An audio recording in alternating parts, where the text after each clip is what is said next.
smart about things like that create sparks or heat. You know, if we're towing a trailer, sometimes people will drag a chain and that will create sparks. Wildfires popping up across Southern California, threatening homes and prompting evacuation warnings. Good evening, everyone. Welcome to West Coast Wrap. I'm Alex Savage. The risk for wildfires is especially high as those strong Santa Ana winds start to ramp up. New images from the border of Orange and San Diego counties showing smoke from a brush fire that could be seen for miles just before sunset. This fire is burning on the Camp Pendleton Marine Base. Military crews are monitoring the situation. So far, no homes or buildings are threatened. Further east from there, the Highland Fire in Riverside County is prompting an evacuation warning for people in a small community of Aguanga. That's about 75 miles northeast of San Diego. 30 acres have burned so far with no containment. San Diego Gas and Electric warning it may need to cut power to customers because of the fire threat. The strong winds have fueled several brush fires across San Diego County since yesterday. Crews were able to stop the spread of this fire near the border. We begin tonight's team coverage of these dangerous fire conditions with Fox 5's Zara Barker in San Diego. To prepare for this potentially windy weather here in San Diego County, San Diego Gas and Electric has activated its Emergency Operations Center and says they're prepared to shut off power for residents if need be, but just as a last resort. The weather's tricky because, you know, it was just kind of drizzling, kind of cool, and here we are in dangerous fire weather. It's been hot, dry, really windy, and so it can change just like that in San Diego. Officials are warning San Diegans to be prepared for gusty Santa Ana winds accompanied with dry conditions that can create periods of critical fire weather. The best way to prepare for these Santa Ana winds is just to have that defensible space, your home hardening, have that done year-round. CAL FIRE Captain Brent Pasqua says as the dry winds are already arriving, there's certain activities to avoid. We got to be smart about things like that create sparks or heat. You know, if we're towing a trailer, sometimes people will drag a chain and that will create sparks. Also barbecuing. On Sunday evening, a fire broke out near Otay Lakes. 130 firefighters were on the ground in response, and 3 helicopters were above fighting the blaze, including a San Diego Gas and Electric helicopter. While the cause of the fire is still under investigation, the windy conditions did not help, but crews were able to stop the fire at just 20 acres. The location made it tough, and also, you know, the hot, dry, windy day that we had today. Luckily, it started towards the top of the mountain and ran down. Instead of having the wind and the topography work together, it kind of just backed down slowly, so we were able to get a handle on it. SDG&E says to prepare for fire weather conditions, it notified about 1,100 customers that the company may need to do a public safety power shutoff in the coming days, but only as a last resort. And that was Fox 5's Zara Barker reporting for us tonight. We saw whipping winds across Southern California today, including one gust over 100 miles per hour near Magic Mountain in the Santa Clarita area. We want to bring in KTVU meteorologist Rosemary Orozco, who's tracking the Santa Ana conditions and the dangerous fire weather across Southern California. Crews trying to get a hand on a couple of fires. Rosemary, where are the winds the strongest? The winds are going to continue, Alex. They peaked during the overnight hours and a part of the weekend, but still strong out there. Warm and dry. Los Angeles coming in at 81 degrees this afternoon. Here's a look at the forecast heading into the evening hours. Notice the oranges, the yellows, and the reds all the way from Ventura County through LA and then down towards San Diego. As I put this into motion, it doesn't really fizzle out until tomorrow afternoon. The red flag warning for the Los Angeles area from the coast through the valley and in the hills, including I-5, goes until 10 o'clock this evening. Relative humidity is critically low. We've got 5 to 10%. The wind gusts 40 to 60 miles per hour expected to remain over those ridges through the evening hours. And a wind advisory that not only includes LA but stretches all the way into San Diego. This goes until tomorrow afternoon, with the wind gusts expected to continue 40 to 50 miles per hour. So even though the red flag warning is going away, still going to be dry and breezy at least through tomorrow afternoon. Alex? And Rosemary, even once we see those stronger winds start to let up, what kind of fire threat is still going to remain? Are we talking about the potential for any large late season fires? Well, Alex, as you know, right now it is the driest time of year while we await those wetting rains. And until we get some decent rainfall into California, we are going to be dealing with this type of fire danger. All right, Rosemary Orozco from KTVU, thank you. Crews in Northern California took steps to reduce the wildfire risk. They started some controlled burns to try to clear brush in Butte and Sonoma counties. Those fires can help reduce the severity of future wildfires and restore the surrounding ecosystem. Authorities in Colorado say a heavily armed man took his own life rather than carry out a planned mass shooting at an amusement park. 20-year-old Diego Medina was found dead inside the Glenwood Caverns Adventure Park on Saturday. Authorities say he was armed with an AR-style rifle, a handgun, and explosives. In the bathroom where Medina was located, authorities found a note that said, quote, "I'm not a killer, I just want to get into the caves." A woman who grew up in Oregon is now confirmed to have been killed by Hamas. 23-year-old Shani Luke was attending that music festival in Israel when Hamas fighters attacked. A video at the start of the war showed Shani's body being paraded through the streets. Her family was holding out hope, hearing from locals that she was in the hospital. This weekend, though, her mother confirmed to German media that Shani was dead, identified through DNA evidence. Now to the latest on the war. In Israel is expanding its ground operation in the northern Gaza Strip. The UN says airstrikes are getting closer to hospitals where the wounded are being treated and where thousands of civilians are looking for shelter. This afternoon, Israel's military says they rescued a female soldier captured back on October 7th. They say she is the first soldier to be rescued from capture since the war started. Now to a bizarre and dangerous chase through the streets of San Francisco and across the Bay Area. Police say Daniel Garcia tossed 2 pipe bombs at officers from his car during this pursuit last night. He was arrested after a 30-minute-long chase. Police say this all started with Garcia assaulting a parishioner at a church in San Francisco's North Beach neighborhood. It was like a huge explosion. I mean, it wasn't like just gunshots or firecrackers. It just like the whole thing reverberated. The car alarms went off and everything. Garcia could be in court to face formal charges as early as Wednesday. In Southern California, a father is now in custody, accused of killing 2 of his children and injuring 2 others. Los Angeles County Sheriff's deputies say this happened at a home in Lancaster after someone reported child abuse there. Deputies found all 4 children suffering from cuts. The children were rushed to the hospital, but 2 of them did not survive. Today, their father, Prospero Serna, was arrested for child abuse, and neighbors there are in disbelief. It's very shocking, and you know, it's sad to hear that it had to happen to kids. You know, I mean, I do understand that everybody's life matter, but unfortunately it was kids. Deputies say Serna is refusing to cooperate, which has delayed his booking process. There are new questions being raised now about the mental health of pilots after last week's mid-air emergency when authorities say an off-duty pilot tried to shut off the engines on a commercial flight from Washington to San Francisco. The pilot's wife says he was afraid to reveal his depression issues out of fear of losing his pilot's license and his livelihood. As KTVU's Tom Vakar explains, fear of losing a pilot's license is a major reason many pilots won't reveal issues to doctors when they have their twice-yearly examinations. We spoke to 2 doctors who study and treat pilots with addictions and mental issues. Aviation is exceptionally safe. Dr. William Hoffman is a clinical neurologist who studies and researches pilot psychology as a professor at the University of North Dakota. Pilots are required to meet certain medical standards in order to maintain an active flying status.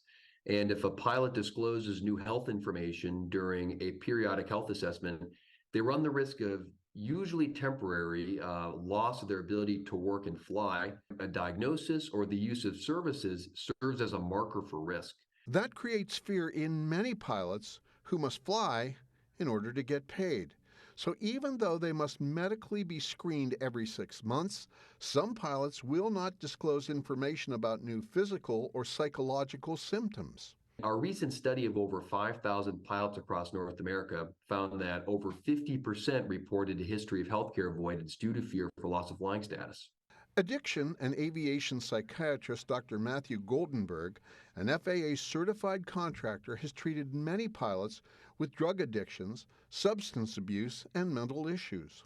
The FAA is doing an incredibly good job of providing monitoring and evaluations to make sure that pilots, whether you're a recreational pilot or a commercial pilot, are fit to be able to fly. And if there are mental health conditions, they're getting the appropriate treatment and evaluation before returning to the aircraft. When pilots report issues early, it makes it easier to treat the problem, shortening the time for pilots to regain their licenses. One program, called HIMS, allows experienced pilots with drug or mental issues to receive treatment and return to flying under the supervision of psychiatrists and psychologists. There's been no individual who's gone through the HIMS program that has then later had a flight safety issue due to their addiction. So it seems to be highly effective of restoring really good pilots. They say that one incredibly rare event, the Alaska Airlines case, should not be used against other pilots.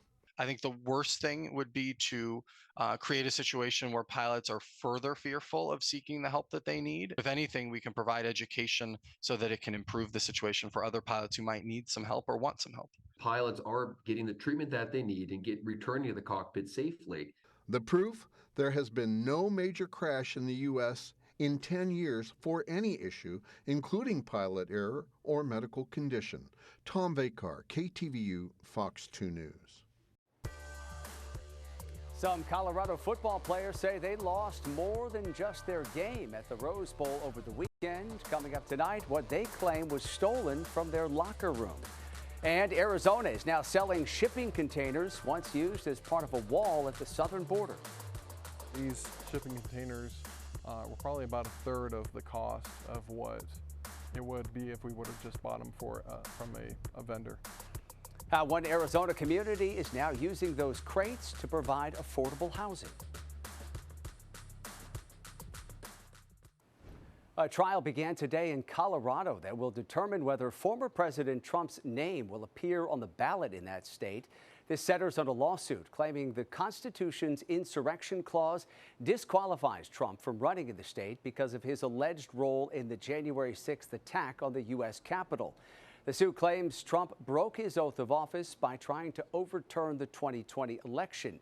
He's facing a similar lawsuit in Minnesota. Either the Colorado or Minnesota case is expected to go before the U.S. Supreme Court. There is some optimism in the Hollywood actors' strike. SAG-AFTRA's negotiators say meetings over the weekend were productive. They say key issues about artificial intelligence do remain unresolved. The actors' union says it's seeking to limit AI consent to single projects. Studios are pushing for use in multiple projects within the same franchise. There were no direct talks today between the two sides. This strike is now in its 109th day. A large healthcare workers' strike has been averted in Washington state. Today, a Kaiser union reached a tentative deal with the healthcare system. 3,000 workers were expected to walk off the job if a deal was not reached by Tuesday. The agreement includes a new 4-year labor contract. The other details of the agreement will not be made public until after a vote happens on Wednesday.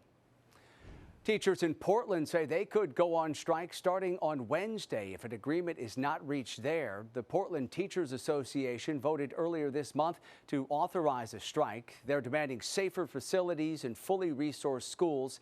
If this strike happens, all schools will close their doors and there will be no online alternatives. The district would provide some services during a potential strike, like meals and mental health services.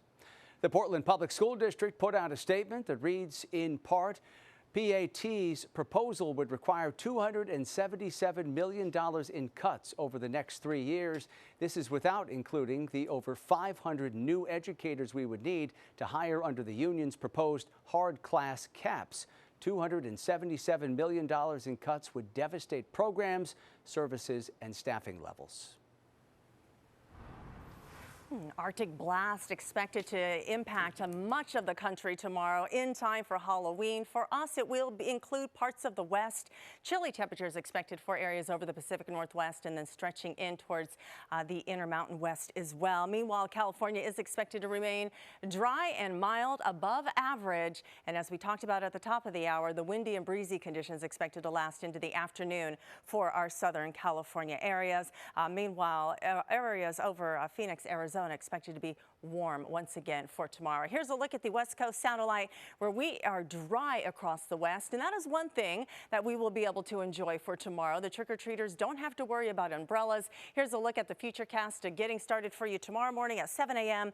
Notice the rain remains offshore all the way through the afternoon and evening hours. Wednesday into Thursday, a different story as the Pacific Northwest sees a return to the wet weather. As we get into the evening hours, we do expect temperatures to begin falling off. The temperatures right now in the 70s over areas of Phoenix, where we do have the World Series going on, Game 3. Here's a look at tomorrow morning. Temperatures in areas like Seattle, 38 degrees. Salt Lake City reporting 34. You go farther into areas like Colorado, and we have Denver starting out in the teens tomorrow morning. Meanwhile, we're sitting pretty good here in California. As we get into the afternoon, the temperatures still struggle for some areas. Low 50s for the Pacific Northwest, low 50s expected in Salt Lake City, and it looks like Denver will struggle in the upper 30s to 40s. And then getting into the evening hours for the trick-or-treaters, again, that color of blue indicating it is going to be a chilly one. Very frigid temperatures for those folks in that area. Meanwhile, California will be nice and mild for trick-or-treating tomorrow night. Here's a look at the extended forecast as we roll into the next few days. Notice temperatures in the Pacific Northwest over Seattle remaining in the 50s for the afternoons. Nice and mild for Northern California in the low 70s for tomorrow. Low 80s expected for Southern California. And then as we head over towards Phoenix, we've got some warm weather here that will remain through the next few days. Denver tomorrow, the afternoon high expected not even to hit 30 degrees, but then it does get better into Wednesday, Thursday, upper 50s to about 60. Alex? Rosemary, thank you. Some people are already making use of controversial shipping containers that were once used to create a wall along the U.S.-Mexico border. As Fox 10's Nicole Garcia reports, one city put in winning bids on several of those containers. So this is one of the 40-footers. The historic town of Bisbee now owns more than a dozen pieces of Arizona's makeshift border wall. The shipping containers now being used as storage facilities. The state of Arizona paid $6,750 apiece last year. The state's loss became Bisbee's gain. The 140-footer was $2,000, and then for shipping it was $731. They charged about $155 an hour for shipping. With taxes, all that together, it was about $2,800 for one container. Around 2,000 containers are now double stacked and stored at a Tucson prison complex. They're currently being auctioned off in lots of 5. Rusted, dented, they do have operable doors, they have a roof, a floor, and obviously walls.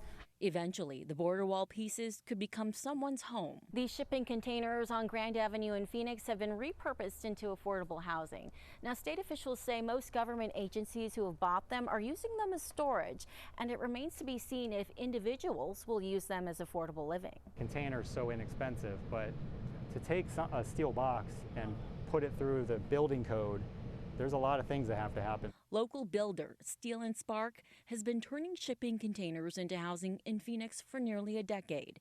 This village is their latest project, housing Phoenix's homeless. Co-founder Brian Stark warns buyers that it's not as simple as purchasing an inexpensive container at auction and then having it dropped off to your backyard. You'd hire an architect, go into the city or county, depending on where you live, with those drawings, and then you start the construction process. The shipping containers that we have are 40 foot, and the starting price is going to be $2,000. The winning bidder will need to provide the transportation costs to pick up the shipping container and get it to their final destination. They're watertight, and we're going to be putting ventilation. These containers in Bisbee will undergo a few modifications and will serve as giant closets.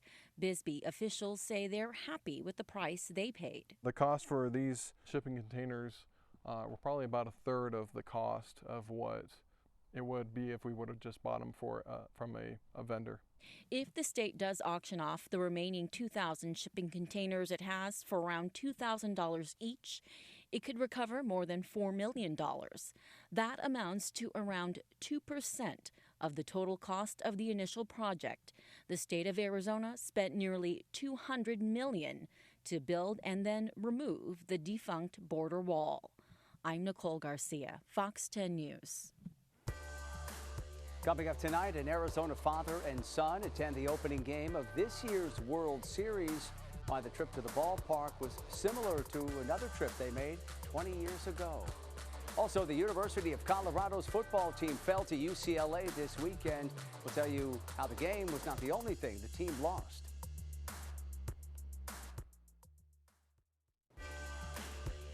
Southwest Airlines says it's expecting a fine for last year's travel meltdown over the holidays.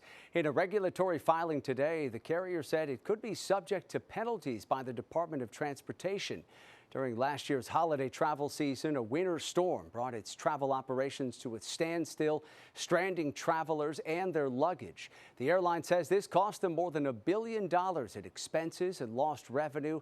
Southwest says it's investing $1.3 billion on technology projects to avoid a repeat of that catastrophe.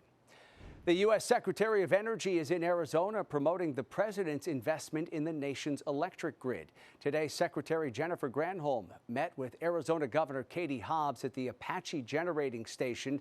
The U.S. Energy Department says over 120,000 people in Arizona worked in the energy sector in 2022. Secretary Granholm says President Biden's Inflation Reduction Act is expanding those opportunities. She says the act will bring over $4 billion to Arizona to invest in clean power generation and storage between now and 2030.